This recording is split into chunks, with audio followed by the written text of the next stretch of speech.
How do you do? Storyteller here, and welcome back to It Moves. It's been a little bit since I recorded. Things have been kind of hectic lately, and I did just start school today. I'll tell you about that in a bit, so I'm looking forward to getting back into this, though. Where are we? It says woof. It says woof. It still says woof. Is this gonna slam down on me? Wow. You play really well. And by well, I mean never do that again. That was an abomination. A poster for a play. Bunch of school books. Do you want to play the piano again? You do? Wow. It was just as bad as the first time. Good job. These are the weirdos that stack their chairs on top of the desks. I hate that. Wait, it looks like... Is that something? Poster for a play. Never mind. The feeling that something's invading your privacy, even without ill will, is still disturbing. Fair. Hi there. Cthulhu? You look like Cthulhu. You are good. Don't be so sure of that. Bunch of school books. What is that? No, I see something. Alright. Not gonna comment. You are good. Did that just blink? It's blinking. The clock has stopped. Oh, I wonder what that means. It's not like I'm frozen in time in some kind of weird dream world. Even if you don't know why they are there, you hold the greatest amount of fear for them. For who?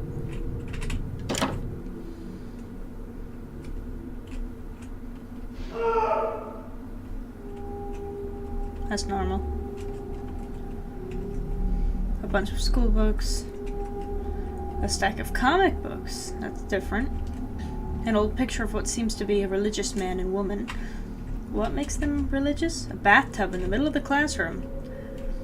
Doesn't sound too different from... well, never mind. The sounds of screams were awful.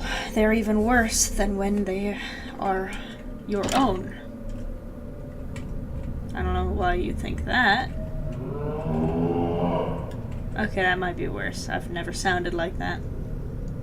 The newspaper article is too aged to read. Too aged. Hi. Locked. Okay, there was a kid in that locker. Do I want to help him? No. Okay. Writing desk with some school material on it. A writing desk with some school material on it. A writing desk with... never mind.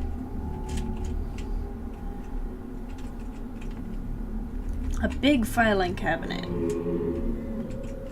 Yeah, there's a lot of the various books that look like they would be hard to read, if that's fair. Nothing inside.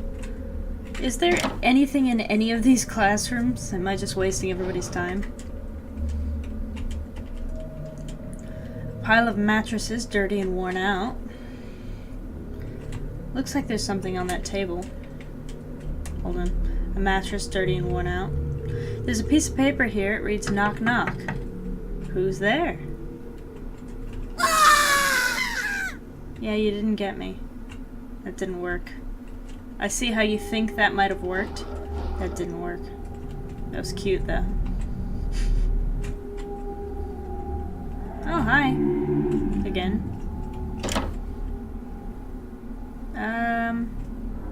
Are you a threat to me?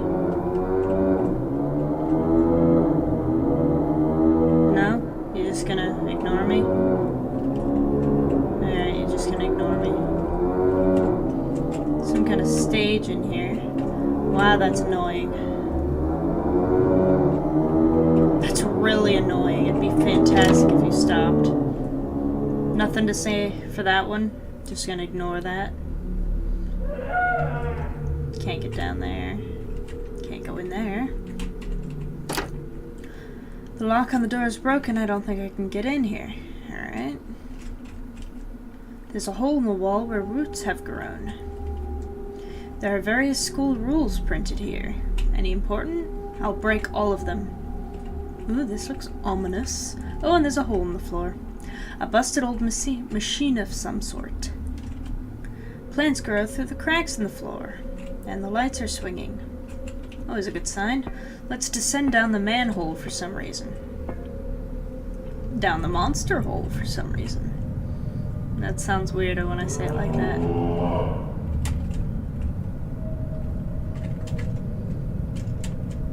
Hi there. What was that?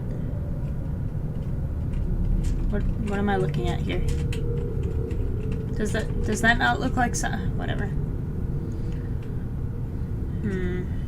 Anyway, so yeah, I finally went. Be quiet, I'm talking. Finally went back to classes today. 3 classes in one day. That's fun. First was natural disasters, which is cool for as a class, not for anybody else. Natural disasters aren't cool. The class is cool. Then photography one. It's not digital photography. Be quiet. It's not digital photography, which is what I thought it was. It's film photography, learning how to develop photos and stuff like that in an actual darkroom. Because people still do that, apparently. I guess. So yeah. It's natural disasters, photography, and then figure drawing. Yeah, you heard me, figure drawing. We had live models posing for us so we could draw them. It's a little bit creepy. And by a little bit creepy, I mean it's really creepy. But it's art. That's the only way you can think about it, is it's art. So. And I'm an artist, so ew, why is the wall? Oh, it's not the wall. It's figures. Hi there. Nothing to say? You don't have anything to say? None of you have anything to say. How about you? You look like you want to say something to me. Oh, I'm sacrificing myself, apparently. Is there a reason for this?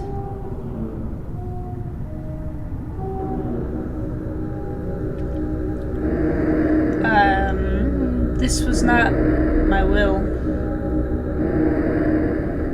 Are we having a sacrifice? Oh, I think we're having a sacrifice.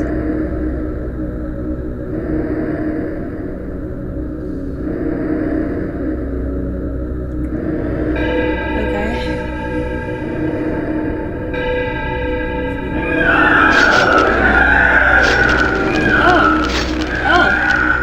Oh, yeah, that sounds good. That sounds healthy. Definitely still alive after that.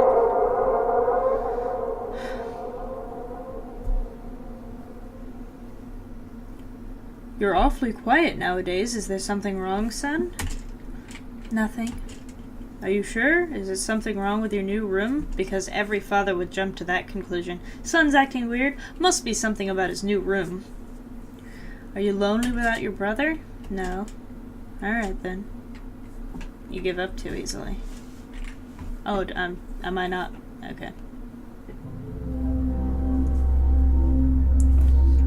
I woke gradually. The room was once again dark, and someone's playing a didgeridoo. As my eyes adjusted, I could gradually make out the window and the door and the walls and some toys on the shelf, and even to this day, I shudder to think of it, for there was no noise, no rustling of sheets, no movement at all. The room felt lifeless, yet not empty. The nightly visitor, that unwelcome, wheezing, hate-filled thing which had terrorized me night after night, was not in the bottom bunk. It was in my bed. I opened my mouth to scream, but nothing came out. Utter terror had shaken the very sound from my voice. I lay motionless. If I could not scream, I did not want to let it know I was awake. I had not yet seen it. I could only feel it. It was obscured under my blanket. I could see its outline and I could feel its presence, but I dared not look. The weight of it pressed down on top of me, the sensation I will never forget. When I say that hours passed, I do not exaggerate. Laying there motionless in the darkness, I was every bit scared and frightened. Something. If it had been during the summer months, it would have been light by then, but the grasp of winter is long and unrelenting, and I knew it would be hours before the sunrise. A sunrise I yearned for. I was a timid child by nature, but I reached a breaking point, a moment where I could wait no more, where I could survive this I can't read right now, defiant abomination no longer. Fear can sometimes wear you out, make you threadbare, a shell of nerves leaving only the slightest trace of you behind. It's the grudge. I had to get out of that bed. Then I remembered the crucifix. My hand still lay underneath the pillow, but it was empty. I slowly moved my wrist around to find it, minimizing as best I could the sound and vibrations caused, but it could not be found. I had either knocked it off the top bunk, or it had. I could not even bear to think of it, been taken from my hand. Without the crucifix, I lost any sense of hope. Even at such a young age, you can be acutely aware of what death is, and intensely frightened of it. I knew I was going to die in that bed if I lay there, dormant, passive, doing nothing. I had to leave that room behind, but how? Should I leap from the bed and hope I make it to the door? What if it's faster than me? Or should I slowly slip out of the top bunk, hoping not to disturb my uncanny bedfellow? Realizing that it had not stirred when I moved, trying to find the crucifix, I began to have the strangest of thoughts. Like what? We're gonna go back into La La Land now? Is this really the time? Okay. The Abyss. Because apparently this is the perfect time to go back into La La Land. Oh, we're underwater. Am I dying? Yes. I mean save, yes. Not am I dying, yes. Where am I? Am I a fish? Oh, okay, I'm in a swimsuit, apparently. Diver's suit. I thought maybe I was a fish, because that's a perfectly logical thought to have. You see water, automatically, I'm a fish. Duh. Oh, invisible wall. Never mind. Wait. Do I go down? Do I go up? I go up. Okay.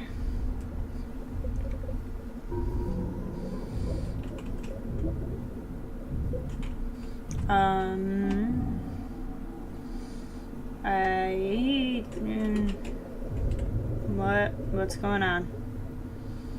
Do I go left? Do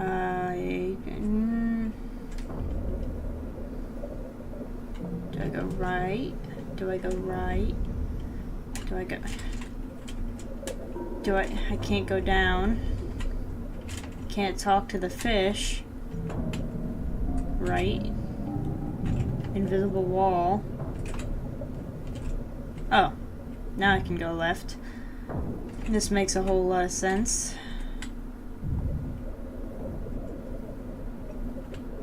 Left. Really can't talk to the fish? Of all the other things I've talked to, I can't talk to the fish. Alright. Oh. Yeah, this is normal.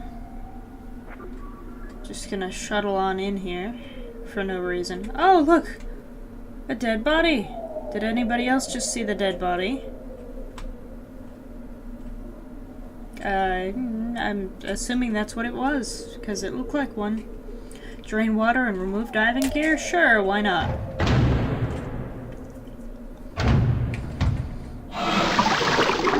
Oh, that was a good sound.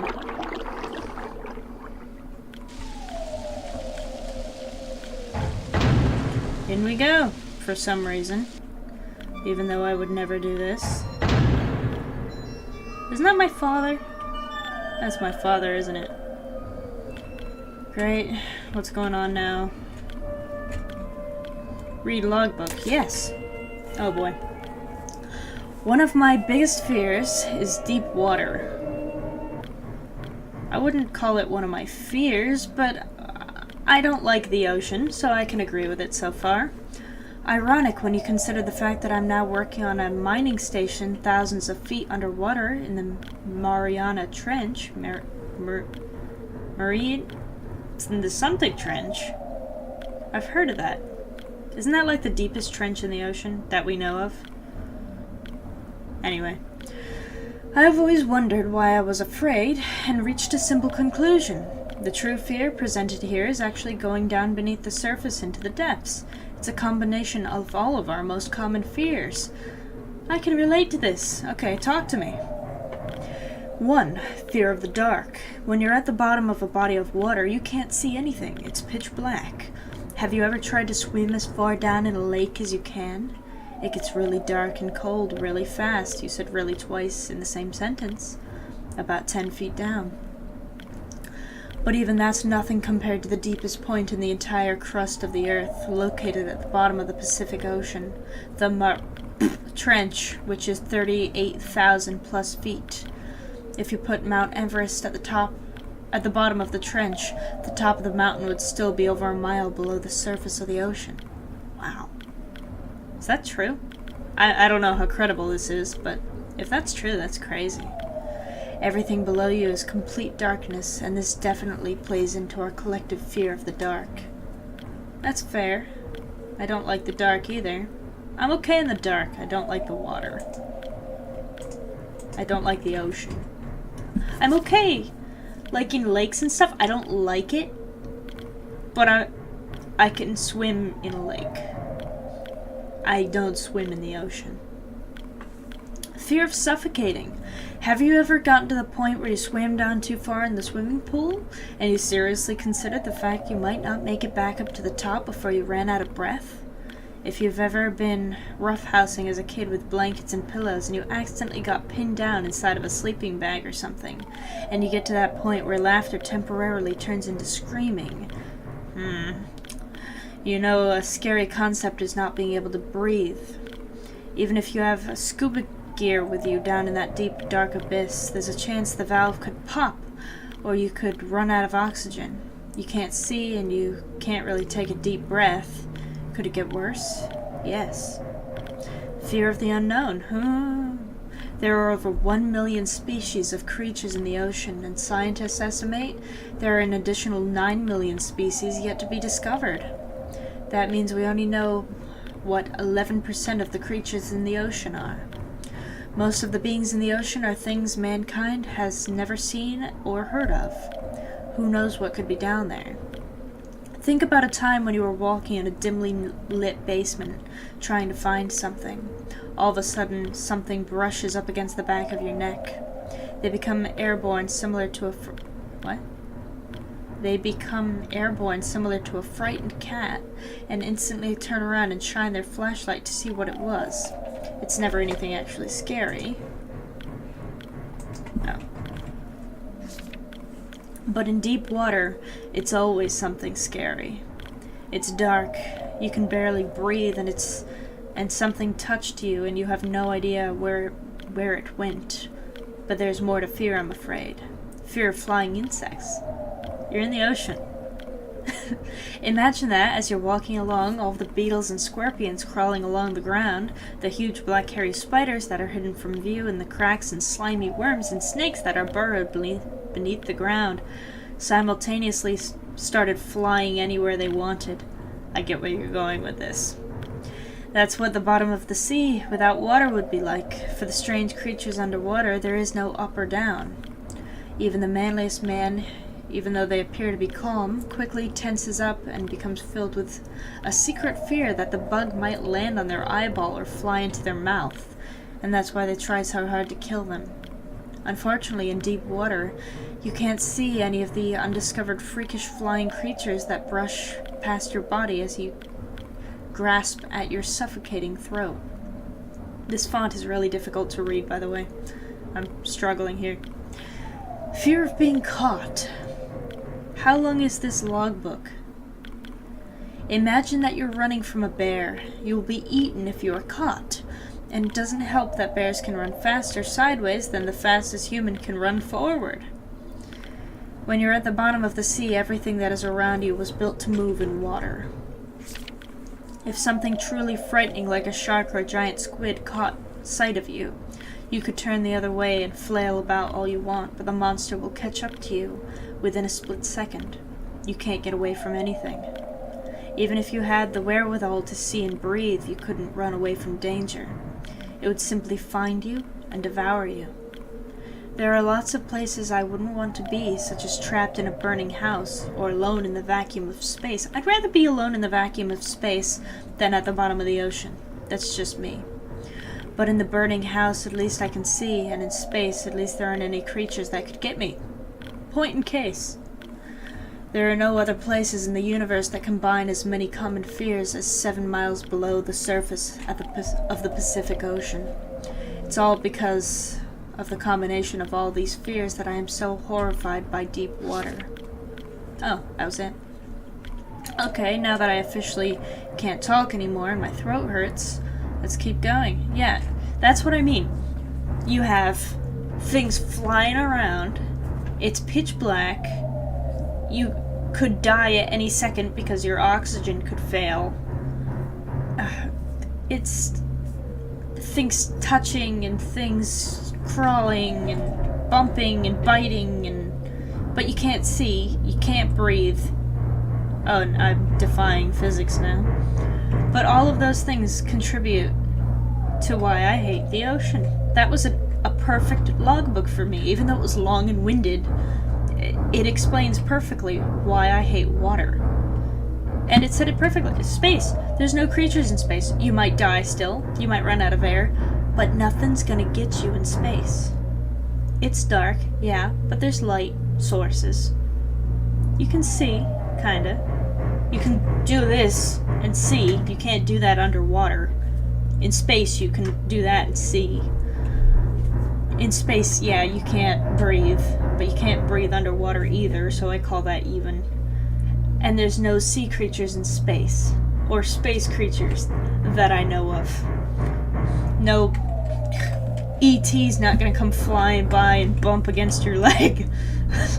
It's just not gonna happen, so oh, we're just gonna sink now. Yeah, I'd take space over the ocean any day.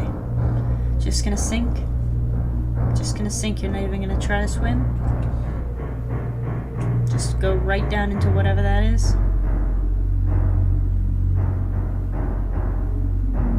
Could you fall a little faster at least? Oh, hi there. I'm not yawning. Sorry. I'm tired, it's been a long day. Oh, there's that lovely chanting I love. Oh, back in bed. What if it was asleep? It hadn't so much as breathed since I had woken up. Perhaps it was resting, believing that it had finally gotten me, that I was finally in its grasp. Or perhaps it was toying with me. After all, it had been doing that just for countless nights. And now, with me under it, pinned against my mattress with no mother to protect me, maybe it was holding off, savoring its victory until the last possible moment, like a wild animal savoring its prey. I tried to breathe as shallowly as possible, and mustering every ounce of courage I could, I reached over slowly with my right hand and began to peel the blanket off me. Don't slowly peel and creep out of the bed. Bolt for it. Jump and dive out the window. Don't creep out, it's gonna wake up. What I found under those covers almost stopped my heart. I did not see it, but as my hand moved the blanket, it brushed against something smooth and cold, something which felt unmistakably like a gaunt hand. I held my breath in terror as I was sure it must now have known I was awake. Nothing. Well, it certainly sounds like it knows I'm awake. It did not stir. It felt dead. After a few moments, I placed my hand carefully further down the blanket and felt a thin, poorly formed forearm. My confidence and almost twisted sense of curiosity grew as I moved down further to a disproportionately larger bicep muscle. The arm was outstretched, lying across my chest, with the hand resting on my left shoulder as if it had grabbed me in my sleep. I realized that I would have to move this thing, this cadaverous appendage, if I even so much as hoped to escape its grasp. For some reason, the feeling of torn, ragged clothing on the shoulder of this nighttime invader stopped me in my tracks. Fear once again swelled in my stomach and in my chest, and I recoiled my hand in disgust at the touch of the straggled, oily hair. I could not bring myself to touch its face, although I wondered to this very day what it would have felt like. Dear God, it moved.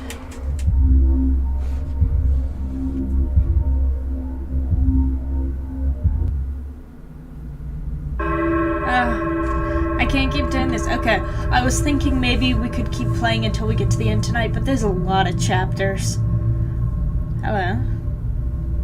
Yes, save. There's a lot of chapters, so I'm gonna call it quits for tonight, and we'll keep playing next time. So, thank you guys so much for watching, and I will see you guys in the next video.